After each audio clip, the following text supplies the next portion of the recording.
வணக்கம்ப்பா. குழந்தைங்க என்னதான் சாப்பிட்டாலும் உடம்பு வைக்க மாட்டேங்குதுன்னு சில தாய்மார்கள் கவலைப்பட்டு கேட்குறாங்க. அதுக்கு தேங்காய் பால் ஒரு நல்ல மெடிசன்ப்பா. நீங்கள் தோசை சுட்டு தேங்காய் பால் ஊற்றி கொடுக்கலாம், ஆப்பம் செஞ்சு அதுக்கு தேங்காய் பால் ஊற்றி கொடுக்கலாம், நல்லா டேஸ்ட்டாக இருக்கும். அப்புறம் இடியாப்பம் செய்கிறோம் இல்லையா, அதில் தேங்காய் பால் ஊற்றி கொடுக்கலாம்.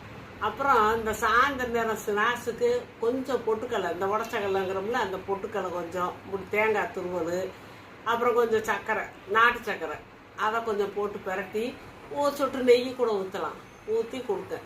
அப்புறம் நெய் அடிக்கடி பிள்ளைகளுக்கு நல்லா நெய் சேருங்க. கடலை மிட்டாய், எள்ளு மிட்டாய் சேர்த்துக்கோங்க. அப்புறம் இந்த நான்வெஜ் சூப்பெல்லாம் வச்சு கொடுக்கலாம். அதுவும் நான்வெஜ் சூப்பு, நான்வெஜ் சாப்பிட்டா கூட சாப்பிட்ற பிள்ளைன்னா சாப்பிட வைக்கலாம். அப்படி சூப்பை கூட கொடுத்து இப்படியே கொடுத்துக்கிட்டு வந்தீங்கன்னா உடம்பு கொஞ்சம் புசு புசுன்னு வரும்ப்பா.